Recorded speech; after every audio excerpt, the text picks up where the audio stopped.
नमस्कार दोस्तों, फिर से स्वागत है आप लोग का एक बार।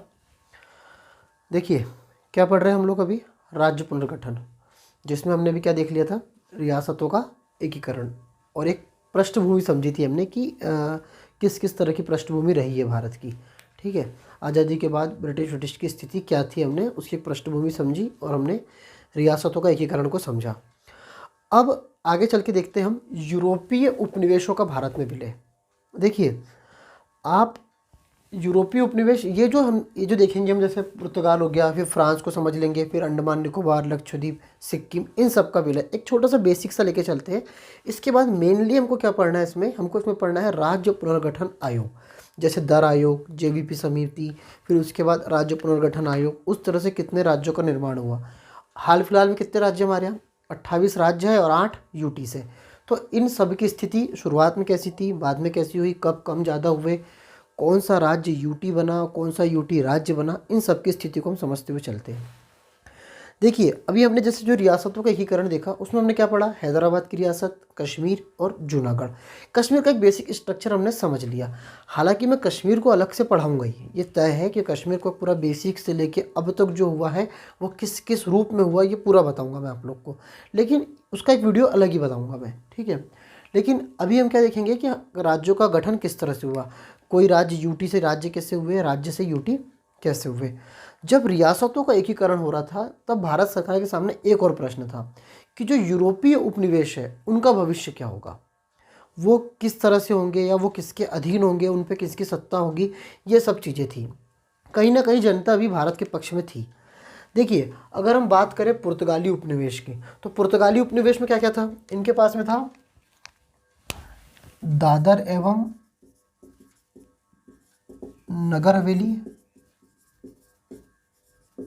गोवा, दमन व दीव। ठीक है, इतनी चीज़ें पुर्तगालियों के पास में थी। 1951 में जब पुर्तगाल के शासन ने देखा, मतलब जब भारत में विलय चल रहा था, तो उसने क्या सोचा कि मैं एक अमेंडमेंट लाता हूँ और इस अमेंडमेंट से ये जो मेरे उपनिवेश है इनको एक वैधानिक दर्जा दे देता हूँ। तो उसने वैधानिक दर्जा देने के लिए 1951 में एक अमेंडमेंट किया।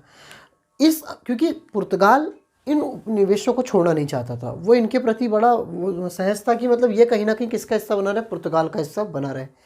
तो 1951 में उसने कॉन्स्टिट्यूशन अमेंडमेंट किया। उसके तहत उसने इन सभी राज्यों को, इन सभी क्षेत्रों को पुर्तगाल का वैधानिक दर्जा दे दिया कि ये पुर्तगाल के राज्य है। जनता में आक्रोश बढ़ा। 1954 में जनता ने विद्रोह कर दिया। कहाँ की जनता ने? दादर एवं नागर हवेली की। दादर एवं नागर हवेली की जनता ने 1954 में विद्रोह किया, और इस विद्रोह को दबाने के लिए पुर्तगाल ने क्या किया? दमन से अपनी सेना कहाँ भेजनी चाहिए? दादर एवं नागर हवेली में। जब उसने दादर एवं नागर हवेली में दमन से अपनी सेना भेजनी चाहिए, तो बीच में हिस्सा किसका पड़ता है यहाँ पे? भारत का। भारत ने उसे रास्ता नहीं दिया। जब भारत द्वारा उसे रास्ता नहीं दिया गया, तो उसने यूएन में गुहार लगाई। यूएन के द्वारा निर्णय आया 1960 को, और यूएन ने यह कहा कि भारत रास्ता नहीं दे रहा है, वो उसकी मर्जी, क्योंकि वो उसका अपना क्षेत्र है। भारत ने कह दिया कि हम ना तो वायु मार्ग देंगे, ना ही हम आपको स्थल मार्ग देंगे, अब आपको जहाँ से जाना वहाँ से जा सकते हो आप, ठीक है। तो उन्होंने कहा कि वो उसका अपना क्षेत्र है, वो जो चाहे उसके साथ वो कर सकता है। कुछ नहीं हुआ। 1961 में दादर एवं नागर हवेली किसका हिस्सा बन गया? भारत का हिस्सा बन गया। देखिए, इसी के साथ साथ क्या हो रहा था कि यहीं पर गोवा एवं दमन द्वीप, जब उसने ये स्थिति देखी तो गोवा एवं दमन द्वीप में अपना अधिकार करना चाहा। जब गोवा एवं दमन द्वीप में उसने अपना अधिकार करना चाहा, तो यहाँ की स्थिति ये बनी कि यहाँ पे जनता द्वारा उसका विद्रोह हुआ। जैसे दमन द्वीप का विद्रोह, दमन द्वीप की जनता ने उसका विद्रोह कर दिया। विद्रोह क्या हुआ कि दमन द्वीप में 5000 अहिंसक व्यक्तियों के द्वारा क्या हुआ? एक कार्रवाई की गई, जिसमें कितने लोग मारे गए? 5000 अहिंसक व्यक्ति द्वारा कार्यवाही, उसमें 22 व्यक्ति मारे गए। जब 22 व्यक्ति इसमें मारे गए, तो इसके बाद यहाँ पे जनता में आक्रोश हुआ। देखो, यहाँ पे नेहरू जी क्या चाहते थे कि जो भी मामला है ना, बातचीत से बन जाए। नेहरू हमेशा इसी के पक्ष में थे कि मामला कैसे हो जाए? बातचीत में हो जाए, ताकि किसी तरह की कार्यवाही न करनी पड़े। लेकिन कुछ नहीं हुआ। सरकार का दबाव पड़ा नेहरू पर भी कि सरकार ने अपना दबाव दिया, और कहीं ना कहीं अफ्रीका का भी दबाव पड़ रहा था, क्योंकि अफ्रीका चाहता था कि अगर पुर्तगालियों से यहाँ पे ये मुक्त हो जाते हैं तो कहीं ना कहीं उनको भी शोषण से मुक्ति मिलेगी। तो जब ये सब चीज़ें हो रही थी तो 18 दिसंबर 1961 को 18 दिसंबर 1961 को नेहरू द्वारा क्या भेजी गई, सेना। भारत सरकार ने अपनी सेना भेजी, और कुछ नहीं, जब यहाँ पर सेना भेजी, कहाँ के लिए, दमन द्वीप और गोवा के लिए सेना भेजी गई, तो पुर्तगाल के शासन ने क्या किया, कहाँ पे गुहार लगा दी, यूएनओ में। यूएनओ ने साफ मना कर दिया, मतलब कि किस चीज़ के लिए गुहार लगाई, कि भारत को अपनी सेना वापस ली जाए, भारत से यह कहा जाए कि अपनी सेना को वापस ले। इस संकल्प व प्रस्ताव पारित ही नहीं हुआ। क्यों नहीं हुआ, क्योंकि भूतपूर्व सोवियत संघ ने क्या लगा दिया अपना, वहाँ पे वीटो लगा दिया। जब भूतपूर्व सोवियत संघ ने वीटो लगा दिया तो वहाँ पे खारिज हुआ, और 18 दिसंबर के बाद 19 दिसंबर को इस पे किसका अधिकार हो गया, भारत का अधिकार हो गया। ये इस तरह से था काय का, पुर्तगाल का। अब बात करते हैं फ्रांस की।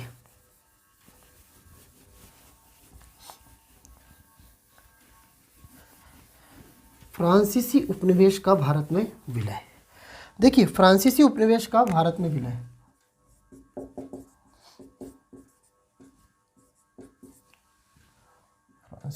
क्या क्या था इनके पास में। देखिए, एक दो चीज़ें तो और थी, जैसे क्या था, जैसे बम्बई की बात करें, मुंबई, मद्रास, यहाँ पे क्या थी, व्यापारिक कोठियाँ थी।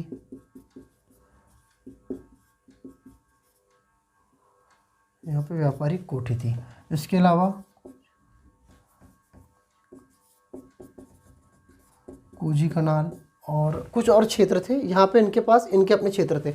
यहाँ पे कुछ नहीं हुआ। अक्टूबर 1947 में ये सभी हिस्सा किसको मिल गया था, भारत को मिल गया था। लेकिन फिर भी 5 क्षेत्र ऐसे थे जो नहीं मिल पाए थे। 5 क्षेत्र कौन कौन से थे वो, यनम, माहे,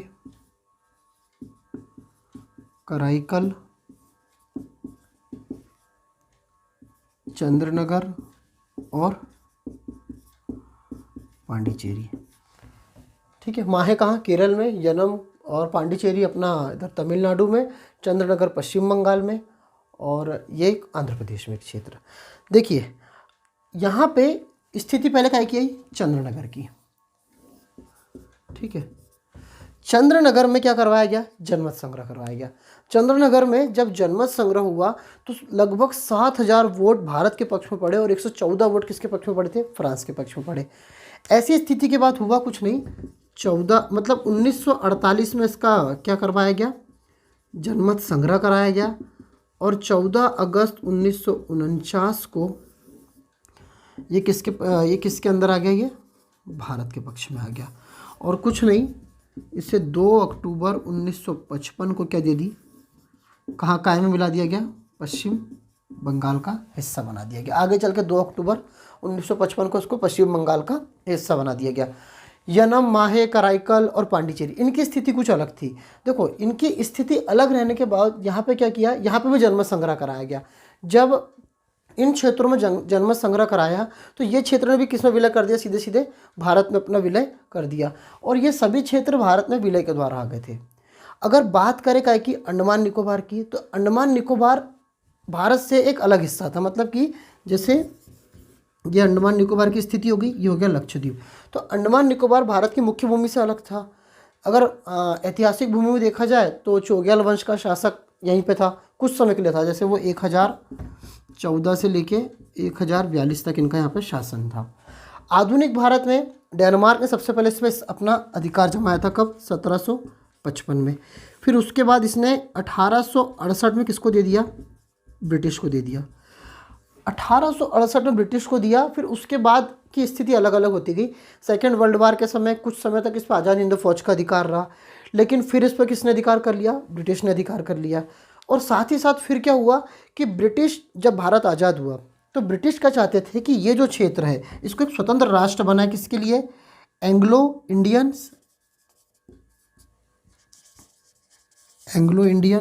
और एंग्लो बर्मीज के लिए क्या चाहते थे, एक स्वतंत्र राष्ट्र का निर्माण करे। भारत इसके पक्ष में बिल्कुल नहीं था, क्योंकि देखिए ये क्या करते थे सेकेंड वर्ल्ड वार के समय, या उस समय जब ब्रिटिश के हाथ में था, ये ब्रिटिश के पास में था, तो ये इस समय भारत के सेनानियों को, जो जिनको सजा होती थी, जो स्वतंत्रता सेनानी थे, उनको ये अंडमान निकोबार में एक सेलुलर जेल में रखते थे, जिसे काला पानी की सजा कही जाती थी। तो भारत भी क्या चाहता था कि यहाँ पे ये जो क्षेत्र है किसका हिस्सा बना रहे, भारत का हिस्सा बना रहे। तो कुछ नहीं हुआ, कुछ दबाव पड़ा और भारत को इसमें मिला लिया गया। पहले इसको राज्य डी में रखा गया, फिर उसको बाद में चल के क्या बना दिया गया, यूटीज। उसको हम समझ लेंगे कि कब इसको यूटीज बनाया गया। रही बात लक्षद्वीप की, तो आज़ादी के बाद लक्षद्वीप, वहाँ की जो जनसंख्या थी वो मुस्लिम बहुल जनसंख्या थी। तो आज़ादी के बाद सरदार पटेल द्वारा ये किया गया कि उन्हें ये लगा कि कहीं मुस्लिम बहुल जनसंख्या होने के कारण पाकिस्तान उस पर अपना अधिकार जताए, उससे पहले इस पर किसको अधिकार कर लेना चाहिए, भारत को। तो कुछ नहीं हुआ, उन्होंने अपनी एक सेना भेजी और सेना द्वारा वहाँ पे झंडा लगा दिया गया जाके। और जब सेना ने अपना झंडा लगाया तो कुछ ही समय बाद कराची के पास वहाँ पे देखा गया कि कुछ जहाज़ आ रहे थे पाकिस्तान के, किंतु वहीं से वापस हो गए। ठीक है, इस तरह से इन सभी राज्यों का क्या हो गया, भारत में विलय हुआ। एक अलग राज्य था यहाँ पे और वो था सिक्किम। सिक्किम के विलय का देखो, सिक्किम के साथ क्या था, जब भारत आज़ाद हुआ तो देखिए वहाँ पे भारत के आज़ाद होने के बाद वहाँ पे ना, वहाँ का जो शासक वर्ग था, तो वो शासक वर्ग के अलावा वहाँ की जनता किसके पक्ष में थी, भारत के पक्ष में थी। वह चाहते थे कि हमारे मतलब हम किसके अधीन हो जाए, भारत के अधीन हो जाए। तो देखिए उन्होंने तीन चीज़ें, प्रतिरक्षा, विदेशी मामले और संचार के मामले, ये किसको दे दिए उन्होंने, भारत को दे दिए। और भारत को ये सब मामले दे दिए और कुछ अधिकार दिए भारत ने। जैसे भारत ने क्या अधिकार दिए, भारत ने कहा कि हमारे यहाँ लोकसभा और राज्यसभा में आपके यहाँ से 2-2 सदस्य आएंगे, लेकिन उन्हें राष्ट्रपति और उपराष्ट्रपति के चुनाव में वोट देने का अधिकार नहीं होगा। मतलब इन्होंने सिक्किम शासन अधिनियम जारी किया था 1974 का, और उससे उन्होंने क्या कहा था, इन्होंने कुछ अधिकार किसको दिए, भारत को दे दिए थे। अब इन अधिकारों के तहत भारत ने भी कौन सा अधिनियम पारित किया, 35वां संविधान संशोधन। देखिए इस संशोधन के तहत क्या किया गया था, इस संशोधन के तहत सिक्किम को सिर्फ एक एसोसिएट स्टेट का दर्जा मिला था। ठीक है, एक एसोसिएट स्टेट का मतलब जैसे अन्य राज्यों को दर्जा मिलता था वैसा दर्जा इसे नहीं दिया गया, सिर्फ क्या दिया गया, एसोसिएट। मतलब कि कुछ अभिरक्षा के मामले, कुछ और अधिकार, कुछ एक इसको अधिकार दिए गए। लेकिन इसका विरोध किसने किया, क्या था यहाँ पे, 35वां संविधान संशोधन। देखिए अपन ने इसमें क्या देखा कि प्रतिरक्षा, सेना और संचार ये किसको दे दिया गया, यहाँ पे भारत को दे दिया गया। ठीक है, सिक्किम में शासक किसका था, चोग्याल वंश का था। एक चीज़ और, अंडमान निकोबार में जो मैंने बताया था आपको अभी, उसमें राजेंद्र चोल का शासन था। वहाँ पे मेरे मुंह से वहाँ पे गलती से चोग्याल वंश निकल गया था। ठीक है, देखिए यहाँ पे क्या था, प्रतिरक्षा, सेना और संचार, ये मामले किसको दिए, भारत को दिए, क्योंकि ये क्या चाहते थे कि अपना विलय भारत में करना चाहते थे। अब इसके पश्चात क्या हुआ कि जब ये मामले दिए गए तो इसको 35वां संशोधन किया और काय का अधिकार दिया हमने, सिक्किम को एसोसिएट राज्य का अधिकार दिया। एसोसिएट स्टेट का अधिकार देने से हुआ क्या कि देखो इन्होंने ये कहा कि लोकसभा राज्यसभा में आप अपने 2-2 सदस्य भेज सकते हो। इसके अलावा संचार, सेना, प्रतिरक्षा, इन सब पर किसका अधिकार होगा, भारत का अधिकार होगा। इसके अलावा ये कहा कि आपको हमारे यहाँ की सेवाओं में भी अधिकार दिया जाएगा। इसके अलावा अवशिष्ट शक्तियाँ, मतलब 7वीं अनुसूची में अवशिष्ट शक्तियाँ जो नहीं दी गई है उस पर किसका अधिकार होगा, सिक्किम का अधिकार होगा। इन सब का विरोध किसने करा, यहाँ के शासक चोग्याल ने, जो चोग्याल वंश का शासक था, इसने इसका विरोध किया। इसके विरोध में कुछ नहीं हुआ, इसके विरोध में ये किया गया कि यहाँ की जनता ने शासक वर्ग को ही समाप्त कर दिया। वहाँ पे एक अधिनियम लाया और उस अधिनियम द्वारा शासक वर्गों को समाप्त किया गया।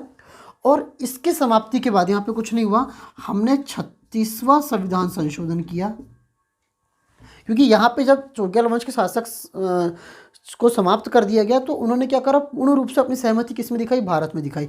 तो हमने क्या करा, 36वां संविधान संशोधन करा, संविधान संशोधन हुआ ये हमारा। और इसके तहत ये जो एसोसिएट राज्य का दर्जा है इसको समाप्त करके क्या बना दिया गया, इसको एक राज्य बना दिया गया। ठीक है, अब समझते इसके आगे अपन तार्किक आधारों पर, जिसमें मैं एक स्ट्रक्चर बना देता हूँ। ठीक है, आप उस स्ट्रक्चर के तहत उसे पूरा समझ सकते हो। मैं आपको पूरा समझा दूंगा कि कौन कौन से राज्य को कब राज्य बनाया गया, किसको कब यूटीज बनाया गया। जैसे हाल फिलहाल में 28 राज्य हैं, 8 यूटीज है, तो इनको अपन पूरा एक स्ट्रक्चर के रूप में समझ लेते हैं, जिससे आप लोग के लिए भी ये आसानी हो जाएगी। Thank you.